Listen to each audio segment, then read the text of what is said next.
Hello बच्चा लोग, welcome to this incredible platform. मैं अभिषेक चौधरी, आपका बड़ा भाई, आपका दोस्त, आपका साइंस मेंटोर स्वागत करता हूं हमारी सीरीज मिशन 100 में। और आज हम लेकर आए हैं आपके लिए हमारे पहले चैप्टर केमिकल रिएक्शन इक्वेशन का लेक्चर नंबर 2। लेकिन इससे पहले हम ये देखेंगे कि भैया पहले वाले लेक्चर में क्या क्या पढ़ा था, ताकि हमारा पुराना थोड़ा रिकैप हो जाए, टच फिर से कनेक्ट हो जाए। और अगर आपने अभी तक पहला लेक्चर नहीं देखा है, सच में नहीं देखा, तो कर क्या रहे हो भाई, जल्दी जाओ पहला लेक्चर देखो, दोस्तों के साथ शेयर कर दो, दाग शेयर करो भाई साहब, इतना शेयर करो, इतना शेयर करो कि जिस किसी तक आपका ये लेक्चर पहुंचे भर भर के दुआएं दे कि भैया क्या चीज लेकर आए हो। तो चलिए बिना टाइम वेस्ट किए हम स्टार्ट करते हैं अपना लेक्चर नंबर 2। लेकिन उससे पहले हम ये भी देखेंगे कि लास्ट लेक्चर में हमने क्या क्या पढ़ा था।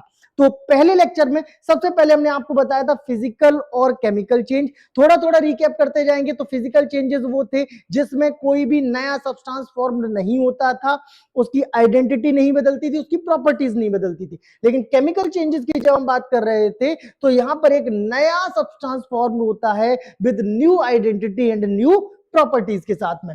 फिर हमने आपको बताया था chemical reaction in daily life, इसके हमने बहुत सारे एग्जांपल्स पढ़े थे, लाइक हमारा रेस्पिरेशन था, डाइजेशन ऑफ फूड था, साथ ही साथ बेसिक भी बहुत सारे हमने यहां पर देखे थे। चलिए इसके बाद हमने आपको बताया था एक्सोथर्मिक रिएक्शन। हमने एक छोटी सी ट्रिक के साथ एक्सोथर्मिक रिएक्शन को एक्सप्लेन किया था। Exo exit, thermal thermic, thermal thermal, heat मतलब हीट जो है एग्जिट करेगी, बाहर निकलेगी, कुछ कुछ ऐसा।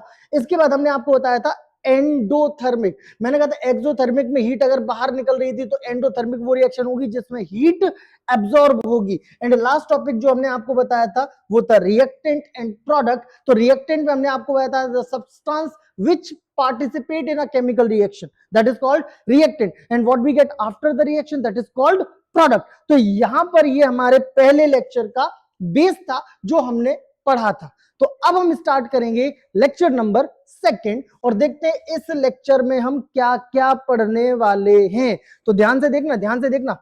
आज हम पढ़ेंगे characteristics of a chemical reaction. Sir character से क्या मतलब है, यहां कोई जजमेंटल चल रहा है क्या? अरे भैया बिल्कुल जजमेंटल चल रहा है। यहां हम देखेंगे कि आखिर हमें पता कैसे चलेगा कि केमिकल रिएक्शन हुई। जैसा कि आपको बताया था कि जब भी कोई केमिकल रिएक्शन होती है तो एक नया सब्सटेंस फॉर्म्ड होता है with new identity and new properties. लेकिन पता भी तो चलना चाहिए कि नया सब्सटेंस बना। तो कौन कौन से कैरेक्टर्स हमें देखने को मिलेंगे जिससे ये श्योरिटी हो जाएगी कि हाँ नया सब्सटेंस फॉर्म्ड हुआ है। तो उसमें एक कैरेक्टर हमें जो देखने को मिल सकता है वो है evolution of gas. Sir evolution यानी कि एवोल्यूट होना, एवोल्यूट होना यानी कि जन्म लेना। जन्म वो लेता है जो पहले ना हो, जन्म लेने के बाद आया है। तो मतलब यहां पर गैस जो है वो इवोल्यूट हो जाएगी, गैस का जन्म हो जाएगा। मतलब रिएक्टेंट में गैस नहीं होगी लेकिन प्रोडक्ट में गैस फॉर्म होगी। और सेकंड कैरेक्टर जो हमें देखने को मिलेगा वो मिलेगा फॉर्मेशन ऑफ प्रेसिपिटेट। अभी मैं आपको ये इन शॉर्ट बता रहा हूं, फिर मैं डिटेल्ड 1 बाय 1 बताऊंगा।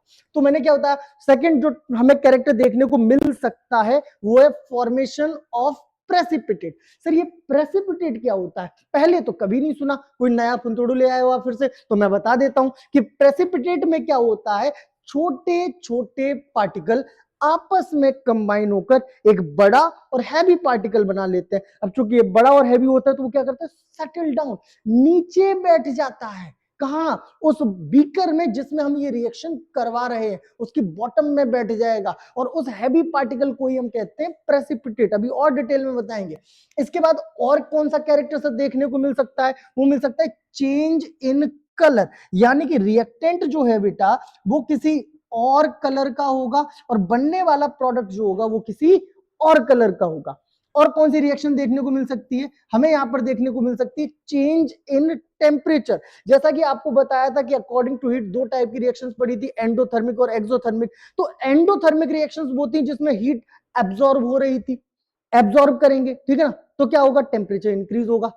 एक्सोथर्मिक क्या थी, जिसमें हीट पास आउट हो रही थी। जब हीट पास आउट हो जाएगी तो धीमे धीमे सब्सटेंस का टेम्परेचर जो है वो कम होना शुरू हो जाएगा। तो बहुत सारे यहाँ पर टाइप हमें देखने को मिलते हैं, एंडोथर्मिक, एक्सोथर्मिक मिल जाएगा, दैट मींस हमें चेंज इन टेम्परेचर देखने को मिल जाएगा। और एक और कैरेक्टर जो हमें रिएक्शन में देखने को मिल सकता है वो मिल सकता है चेंज इन स्टेट। मतलब रिएक्टेंट जो है वो किसी और स्टेट में है और बनने वाला प्रोडक्ट जो है उसकी स्टेट जो है वो चेंज हो जाएगी, चेंज हो जाएगी। सर ऐसा हो सकता है, हो सकता नहीं है, ऐसा होता है। वो वाला फॉर्म नहीं देखा, हमारे यहाँ ऐसा ही होता है। तो भैया ये साइंस की दुनिया है, यहां सब कुछ हो सकता है। तो ध्यान से देखेंगे, हम स्टार्ट करते हैं हमारा पहला टॉपिक, यानी कि पहला कैरेक्टर। और पहला कैरेक्टर कौन सा था? वो था इवोल्यूशन ऑफ गैस, यानी कि गैस होगी इवोल्यूट। तो कैसे होगी, ध्यान से देखना, ध्यान से देखना।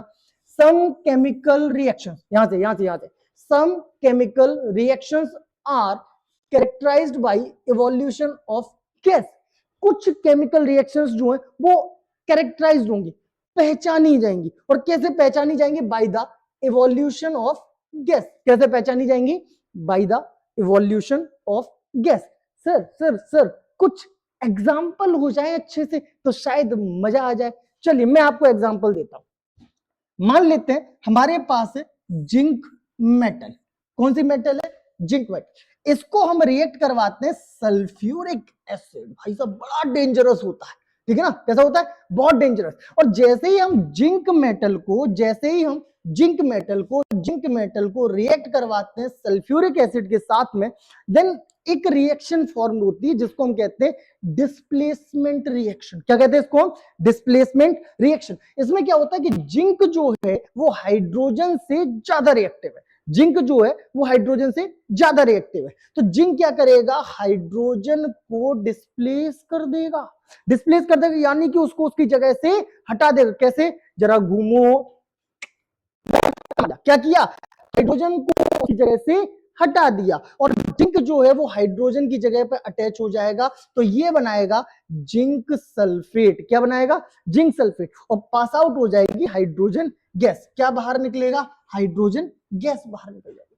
सर ये तो किताबी थ्योरी है, क्या इसको हम रियल में करके देख सकते हैं?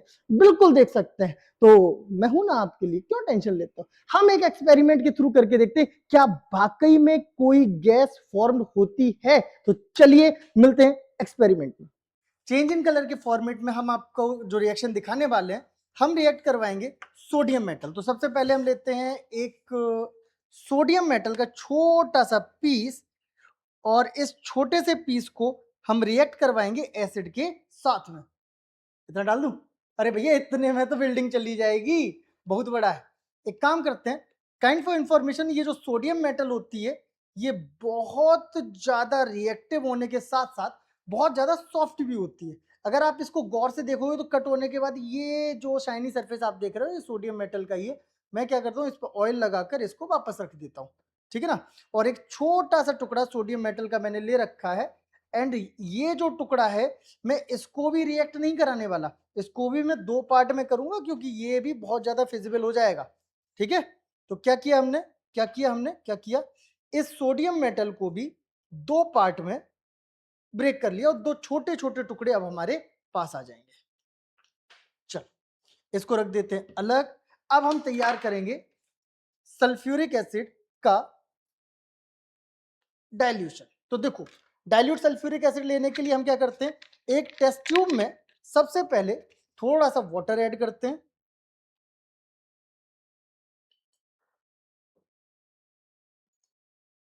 और इसके बाद ड्रॉप बाय ड्रॉप इसमें हम ऐड करेंगे सल्फ्यूरिक एसिड। और हमेशा याद रखना डाइल्यूशन के टाइम पर वाटर में एसिड ऐड किया जाता है, वो भी ड्रॉप बाय ड्रॉप। कभी भी एसिड में वाटर ऐड करने की गलती नहीं करेंगे। ये एक एक्सोथर्मिक रिएक्शन है, इसको अगर आप गौर से देखोगे, ठीक है ना, ये एक एक्सोथर्मिक रिएक्शन है, डाइल्यूशन हो रहा है एसिड का। ओके, अब ये रिएक्शन के लिए तैयार है। अब हम एक काम करते हैं, पहले एसिड को यहां से हटा देते हैं, बाई चांस कोई गलती हुई तो ट्रेजेडी हो सकती है। इसको हटा दिया। ओके, अब हम एक छोटा सा टुकड़ा लेते हैं सोडियम मेटल का और इसके अंदर हम इसको जैसे ही ऐड करेंगे तो मेटल जो है वो इस एसिड से हाइड्रोजन गैस को डिस्प्लेस करना शुरू कर देगी। और पता कैसे चलेगा हाइड्रोजन गैस है? तो उसको हम चेक करेंगे एक पॉप साउंड के साथ बर्न करा के, जिसके लिए हमने ऑलरेडी ले रखा है ये लाइटर। ये मत कहना सर सिगरेट पीते हैं, बस क्या एक्सपेरिमेंट के लिए लाए हैं, ठीक है ना?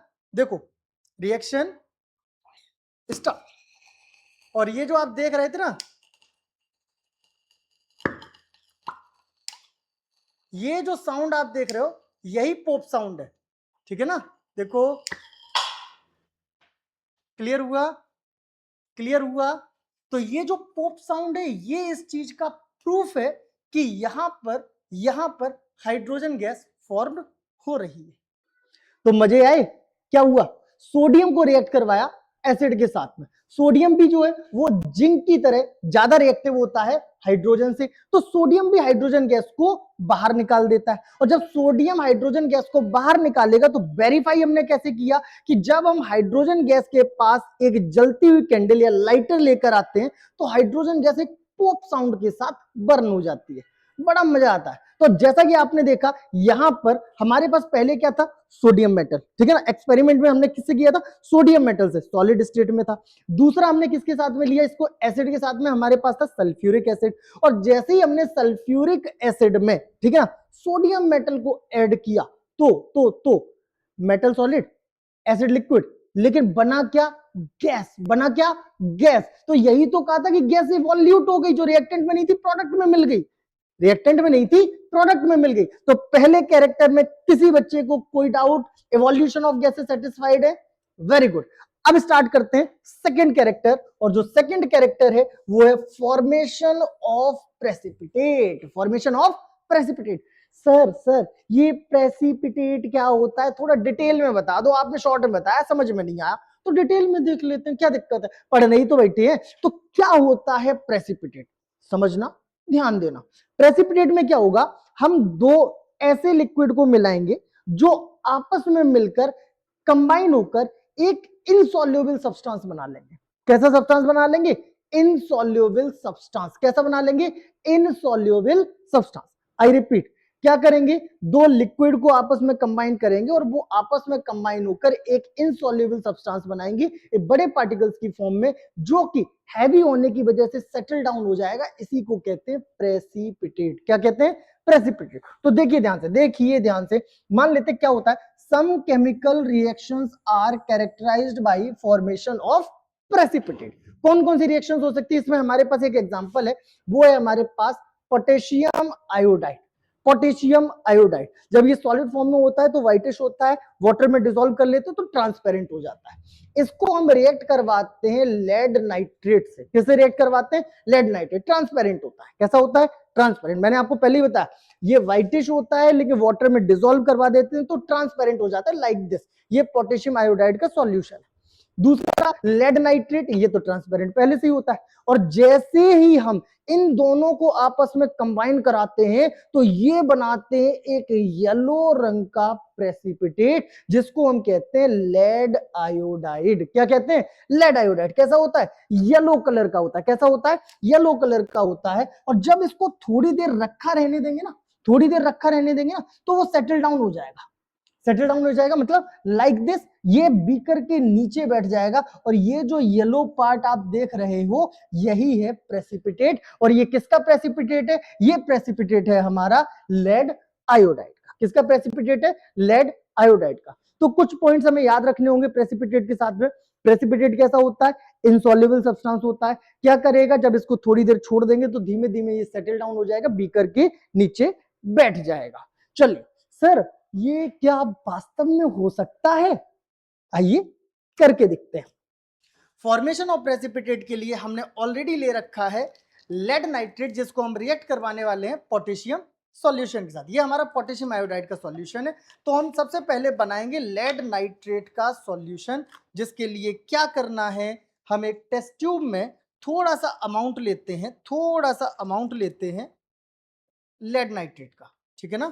तो ये हमने लेड नाइट्रेट का थोड़ा सा अमाउंट ले लिया है और इसमें हम ऐड करेंगे थोड़ा सा वाटर। क्या ऐड करेंगे, थोड़ा सा वाटर। लेड नाइट्रेट को थोड़ा और ले लेते हैं। Okay, that sufficient. इसको कर देते हैं बंद, रिएक्शन करेंगे इसके बाद स्टार्ट। चल, जैसे इसके अंदर हम एक वाटर ऐड करेंगे तो ये एक ट्रांसपेरेंट सॉल्यूशन में कन्वर्ट हो जाएगा। अभी आपको ये व्हाइटिश देखने को मिल रहा है लेकिन एक्चुअल में ये व्हाइटिश नहीं है, ठीक है ना। जब ये थोड़ी देर रखा रहेगा और इसको हम शेक कर देंगे तो इसके बाद ये अपने आप ट्रांसपेरेंट हो जाता है। लेकिन लेकिन लेकिन अब गौर करना और ध्यान से देखना, इसमें मैं ऐड करने वाला हूं पोटेशियम आयोडाइड। और इसको थोड़ा सा देखेंगे ध्यान से,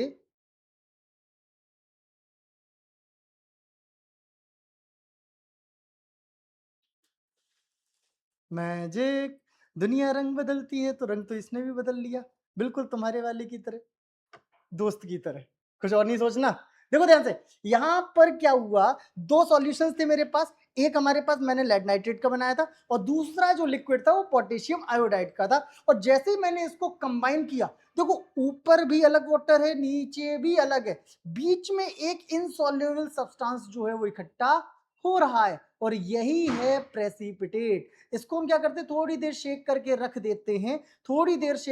देते हैं, तो उसके बाद हमें दिखाई देगा कि ये इनसॉल्युबल सब्सटेंस जो है वो कैसे धीमे धीमे धीमे धीमे धीमे धीमे नीचे बैठ जाता है। जैसा कि मैंने कहा था, फॉर्मेशन ऑफ प्रेसिपिटेट में क्या होगा, धीमे धीमे धीमे धीमे जितना भी ये इनसॉल्युबल सब्सटेंस था बॉटम ऑफ द बीकर इसकी तली में बैठ जाएगा। क्यों बैठ जाएगा, क्योंकि इनसॉल्युबल है, घुलता नहीं है। और साथ थोड़ा सा वेटी हो गया है, छोटे छोटे पार्टिकल मिलकर बड़े पार्टिकल बना लेते हैं, तो ये कहां चला गया, बॉटम में, और यही है प्रेसिपिटेट। हाँ भाई, आ गया स्वाद, मजे आए कि नहीं। प्रेसिपिटेट में क्या किया था, लेड आयोडाइड बनाया था। क्या बनाया था, लेड आयोडाइड। कौन सा प्रेसिपिटेट था, येलो कलर का। लेकिन दिमाग में एक क्वेश्चन ये भी रहेगा, क्या सर सिर्फ येलो प्रेसिपिटेट लेड आयोडाइड ही बनता है या और भी कलर के बनते हैं? तो बताते हैं कुछ इंपॉर्टेंट प्रेसिपिटेट कौन कौन से होते हैं। कि अगर आपको एक येलो प्रेसिपिटेट मिल रहा है तो ये है हमारा लेड आयोडाइड। सर क्या कलर याद रखना जरूरी है? बिल्कुल जरूरी है, क्योंकि कभी कभी क्या होता है कि हमारा एग्जामिनर हमसे क्वेश्चन ये ऑब्जेक्टिव में पूछ लेता है। वो आपको दे सकता है कि आपने रिएक्ट करवाया है किसी रिएक्शन में और उसमें एक येलो प्रेसिपिटेट फॉर्म बन हो रहा है, तो कौन सा प्रेसिपिटेट हो सकता है, नाम पूछ सकता है, तो आप बताएंगे लेड आयोडाइड। और रिवर्स में क्या कह सकता है कि हमने लेड आयोडाइड प्रेसिपिटेट की फॉर्म में गेन किया है, तो ये किस कलर का होगा, तो आप बताएंगे येलो कलर का। इसी तरह से एक व्हाइट प्रेसिपिटेट भी बनता है जो कि होता है बेरियम सल्फेट, और एक ब्लैक प्रेसिपिटेट भी बनता है जो कि होता है कॉपर सल्फाइड। तो इस तरह से अब किसी बच्चे को कोई डाउट नहीं आएगा कि प्रेसिपिटेट क्या होता है और कैसे बनता है। तो अब हम चलते हैं हमारे नेक्स्ट कैरेक्टर, एक केमिकल रिएक्शन के लिए, that is change in colour. क्या सर ये कलर चेंज भी हो सकते हैं? बिल्कुल हो सकते हैं। दैट मीन्स किस तरह से, ऐसा हो सकता है कि रिएक्टेंट जो है वो किसी और कलर में है, इसी के एवज में जो बनने वाला प्रोडक्ट है वो किसी और कलर का हो जाए। फिर से एक बात, रिएक्टेंट जो है उसका कलर कुछ और है, लेकिन बनने वाला प्रोडक्ट जो होगा वो किसी और कलर का होगा। तो यहां पर कौन सा एग्जाम्पल फिट बैठता है, मैं आपको बताता हूं। मान लेते हैं हमारे पास है पोटेशियम परमैंगनेट, जो कि किस कलर का होता है सर, ये पर्पल कलर का होता है। कैसा होता है ये, पर्पल कलर का। और पोटेशियम परमैंगनेट में, आई रिपीट, पोटेशियम परमैंगनेट में हम ऐड कर दें citric acid, citric acid. Sir सुना सुना सा लग रहा है, कहीं तो इसके बारे में सुना था। तो साइट्रिक एसिड होता है भैया हमारा लेमन जूस, नींबू का रस, सिकंजी याद आ गई भाई साहब, समझ रहे हैं हम, बहुत पानी आ रहा है मुंह में। कोई बात नहीं, गर्मियां है, पी सकते हो। तो मैंने क्या बताया कि अगर हम पोटेशियम परमैंगनेट में, आई रिपीट, पोटेशियम परमैंगनेट में ऐड करते सिट्रिक एसिड, तो सर क्या होता है बता दूं? तो ध्यान सुनो, ये पोटेशियम परमैंगनेट का पर्पल कलर धीमे धीमे गायब हो जाता है। और जब पर्पल कलर गायब हो जाएगा तो कलर चेंज हो गया कि नहीं हो गया? बिल्कुल हो गया। तो ध्यान से क्या बताया कि some chemical reactions are characterized by change in colour. कुछ रिएक्शंस ऐसी होती हैं जिनमें कलर चेंज हो जाता है। और कब होगा, when citric acid react with purple colour of potassium permanganate. जैसे कि आप इस बीकर में देख रहे हो, ये क्या है, हमारा पोटेशियम परमैंगनेट, जिसका कलर जो है वो कौन सा है, पर्पल पर्पल पर्पल। और ऐड क्या किया हमने इसमें, लेमन, सिट्रिक एसिड। तो क्या होगा, धीमे धीमे धीमे धीमे इसका जो कलर था वो गायब हो जाएगा, कलरलेस हो जाएगा। कैसा हो जाएगा, कलरलेस। तो इसी फिनोमिना को हम कहते हैं चेंज इन कलर, या हम कह सकते हैं कैरेक्टर कौन सा यहां पर शो हो रहा है, चेंज इन कलर। सर क्या सिर्फ ये इकलौती ऐसी रिएक्शन है जिसमें कलर चेंज होता है? बिल्कुल नहीं।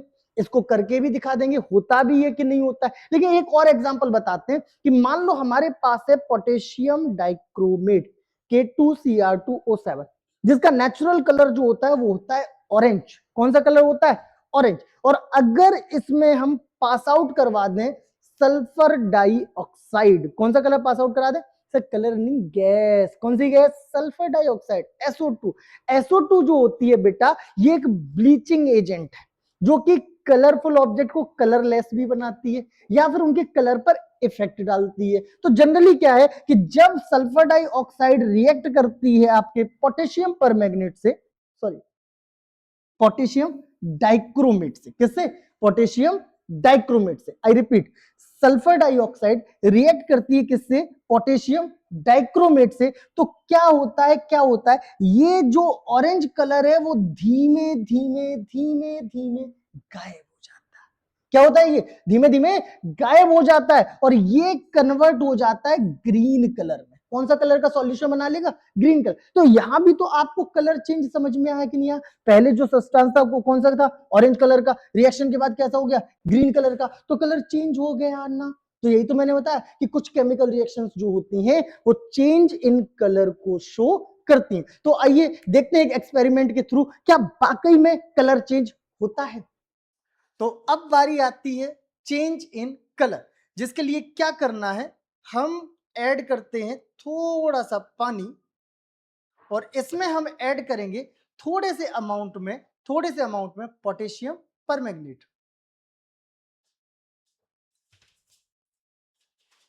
चलिए, तो देखिए ये हमारे पास पोटेशियम परमैंगनेट है जिसको हम वाटर में ऐड करके एक पर्पल कलर का सॉल्यूशन बना लेते हैं।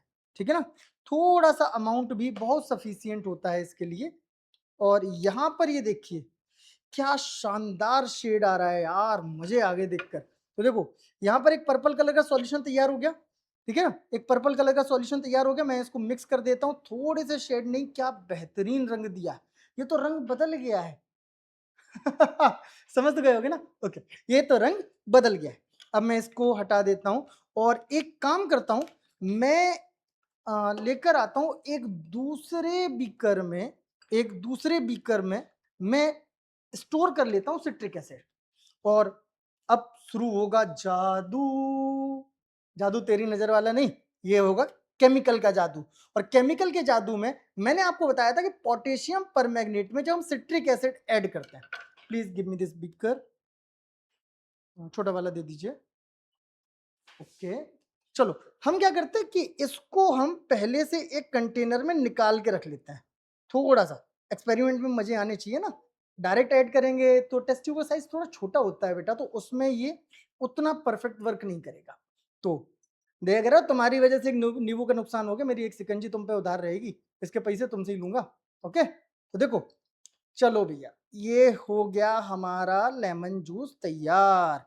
और अब क्या करना है, इस लेमन जूस को ऐड करना है इस पर्पल कलर के सॉल्यूशन में। देखते हैं, अगर रंग बदला तो यहां पर एक भूत है, लेकिन यहां पर भूत नहीं है, यहां पर एक्सपेरिमेंट है। देखो, वाओ, अरे सर ये तो रंग बदल गया। बिल्कुल, यही तो मैंने कहा था। इसी को तो कहते हैं केमिकल रिएक्शन। और केमिकल रिएक्शन में क्या हुआ? Change in colour. और इसको अगर हम थोड़ी देर रखे रहने देते हैं तो इसका कलर जो है वो पूरी तरह से चेंज होकर ट्रांसपेरेंट हो जाएगा। अगर 10 मिनट बाद देखते तो आप देख रहे हो कि धीमे धीमे धीमे धीमे धीमे धीमे इसका पूरा का पूरा कलर जो है वो गायब हो गया है। और यहाँ पर फॉर्मेशन जो शो हो रहा है वो शो हो रहा है चेंज इन कलर। हाँ भाई, मजे आए कि नहीं आए? कलर चेंज कर दिया भाई साहब। दुनिया रंग बदलती है तो फिर भी कंपाउंड है। ये रंग वैसे ही तो नहीं बदला जैसे तुम्हारे साथ वालों ने बदल दिया। अरे सर पर्सनल नहीं होना, गलत बात है। कोई बात नहीं, इतना भी पर्सनल नहीं होना होता है। लेकिन दुनिया रंग बदलती है इसमें कोई डाउट नहीं है। तो बेटा एक फैक्ट वाली बात करता हूँ, उम्मीद नहीं रखनी चाहिए, क्योंकि ये यथार्थ सत्य है कि जीवन में सफलता के मार्ग पर आपको अकेले ही चलना है। और जब अकेले चलना है तो दूसरों से क्यों उम्मीद करना। तो पढ़ते रहिए, आगे बढ़ते रहिए। हम बात करते हैं नए टॉपिक पर। तो नया टॉपिक जो है, नया कैरेक्टर जो है वो है चेंज इन टेम्परेचर। सर बहुत बात है, गलत बात है, आप याद दिला रहे हो किसी की। पहले रंग बदला, टेम्परेचर, कोई बात नहीं, बदल देते। अब हम आपको दिखाएंगे कि रिएक्शन का टेम्परेचर भी चेंज होता है। एंडोथर्मिक, एक्सोथर्मिक बताया था ना, हीट पास आउट हो रही है, हीट एब्जॉर्ब हो रही है, तो टेम्परेचर तो बदलेगा ही। देखते हैं कैसे। चलो मान लेते हैं हमारे पास है कैल्शियम ऑक्साइड। क्या है हमारे पास? कैल्शियम ऑक्साइड, जिसको हम कहते हैं क्विक लाइन, जलता हुआ चूना। और इसको हम ऐड कर देते हैं किसमें? वाटर में। किसमें ऐड कर देते हैं? वाटर में। भैया कैल्शियम ऑक्साइड कुछ और नहीं होता है, ये वो सब्सटेंस है जो पुराने समय में, आप भैया अब नए लोग हैं, डिस्टेम्बर वाले हैं, अब तो पीओपी पुट्टी सब चल रहा है, लेकिन पुराने समय में अगर आप गांव क्षेत्र से कहीं से कनेक्ट होते हैं तो आप देखेंगे कि व्हाइट वॉशिंग के लिए पहले चूने का इस्तेमाल किया जाता था। मतलब क्या है? चूना दो तरह से काम आता है, एक खाने के और एक लगाने के। लेकिन समस्या ये है कि इंसान दीवारों पे कम, दूसरों इंसानों को ज्यादा लगाता है, तो वो बात अलग है। खैर पर्सनल नहीं होना है, बहुत पर्सनल हो चुके। हम टॉपिक पे आते हैं। क्या बताया मैंने आपको कि कैल्शियम ऑक्साइड जो है, कैल्शियम ऑक्साइड जो है उसको हम रिएक्ट करवाते हैं वाटर से, तो एक एक्सोथर्मिक रिएक्शन है। और क्या होता है कि हमारे यहां पर प्राप्त होता है calcium hydroxide and lot of amount, बहुत ज्यादा अमाउंट में पास आउट होती है हीट एनर्जी। और जब हीट पास आउट हो रही हो तो बीकर एकदम गर्म हो जाता है, इतना गर्म हो जाता है टच करने पर जल भी सकते हैं। सर सच में? बिल्कुल दिखाते हैं, बिल्कुल दिखाते हैं। तो मैं दिखाता हूं इसको एक एआई सिमुलेशन के साथ में। ओके, रेडी हैं आप लोग? तो सेटअप तैयार है। देखो हम लेकर आए हैं आपके लिए कैल्शियम ऑक्साइड। क्या लेकर आए हैं आपके लिए? Calcium oxide. अब इस कैल्शियम ऑक्साइड को क्या करेंगे, हमने इस बीकर में डाल दिया। सर थोड़ा कम लग रहा है, थोड़ा और ले लेते हैं। चलो हमने फिर से कैल्शियम ऑक्साइड का 1 स्पून लिया और इसमें डाल दिया। फिर से ले लेते हैं, थोड़ा सा और, थोड़ा सा और, थोड़ा सा और, थोड़ा सा और। अब ये सफिशियंट है, ठीक है ना? गौर से देखना, हमने क्या किया, कैल्शियम ऑक्साइड यानी कि जिसको हम कहते हैं जलता हुआ चूना, यानी जिसको हम कहते हैं क्विक लाइम, उसको एक बीकर में ले लिया है। और जनरली इसका जो टेम्परेचर था, वो टेम्परेचर कितना था अभी? 27 डिग्री सेंटीग्रेड। अब क्या करेंगे? वाटर ऐड करेंगे। चल भाई, अब इसके अंदर हमने पानी डाला, पानी डाला, पानी डाला, पूरी बॉटल डाल दी भाई, पूरी बॉटल डाल दी, पीने के लिए भी नहीं छोड़ा। अब देखो रिएक्शन स्टार्ट हो गई, रिएक्शन स्टार्ट हो गई, रिएक्शन स्टार्ट हो गई। टेम्परेचर जो है वो धीमे धीमे बढ़ रहा है, टेम्परेचर जो है वो धीमे धीमे बढ़ रहा है। पहले कितना था? 27, 30, 50, 52, 53, 54, बढ़ता ही जा रहा है भाई, बढ़ता ही जा रहा है, बढ़ता ही जा रहा है, बढ़ता जा रहा है टेम्परेचर। मतलब क्या हो रहा है? टेम्परेचर जो है वो चेंज हो रहा है कि नहीं हो रहा है? रिएक्शन कंप्लीट हो गई है, लगभग लगभग टेम्परेचर पहुंच गया 70 डिग्री सेंटीग्रेड। तो भैया यही तो मैं बताने की कोशिश कर रहा था कि कुछ केमिकल रिएक्शंस जो होती हैं वो चेंज इन टेम्परेचर को फॉलो करती हैं। समझ में आया कि नहीं आया? तो ये आई होप कि ये एआई सिमुलेशन आपको ये समझाने के लिए सफिशिएंट था, क्योंकि टेम्परेचर को हम आपको बिना टच किए दिखा नहीं सकते थे, समझा नहीं सकते थे। तो आई होप कि यहां से आपको ये समझ में आ गया होगा। तो आई होप कि अब ये चेंज इन टेम्परेचर वाला भी टॉपिक हमें अच्छे से समझ में आ गया है। अब तो इसमें कोई डाउट नहीं है, और नहीं है तो फिर से एक बार देख लेते हैं, फिर से एक बार देख लेते हैं। क्या किया, हमारे पास था कैल्शियम ऑक्साइड, कुछ ऐसा ही था, हमने इसमें ऐड किया वाटर। आफ्टर दैट क्या बना? Calcium hydroxide. क्या बना? Calcium hydroxide. क्या बना?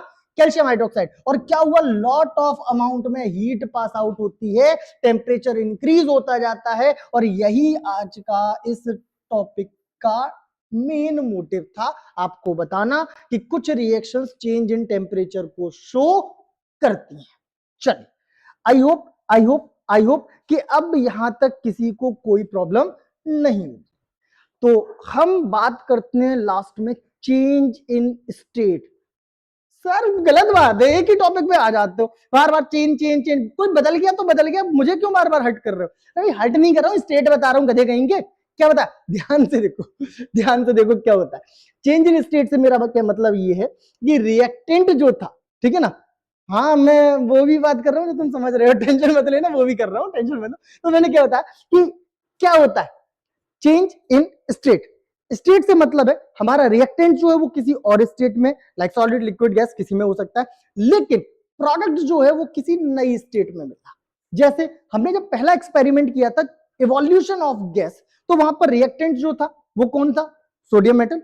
जो करके दिखाया था सोडियम मेटल थी सॉलिड स्टेट में, हमने एसिड सल्फ्यूरिक एसिड लिया था लिक्विड स्टेट में। लेकिन जब दोनों ने आपस में रिएक्ट किया तो इवोल्यूट हुई थी गैस। जो कि हमारे रिएक्टेंट साइड पर नहीं थी, प्रोडक्ट में ही इवोल्यूट हुई थी। तो चेंज इन स्टेट तो यहां भी शो होता है। तो कुछ केमिकल रिएक्शंस ऐसी होती हैं जो चेंज इन स्टेट को फॉलो करती हैं। ठीक है, लाइक बहुत सारे इसके एग्जांपल है।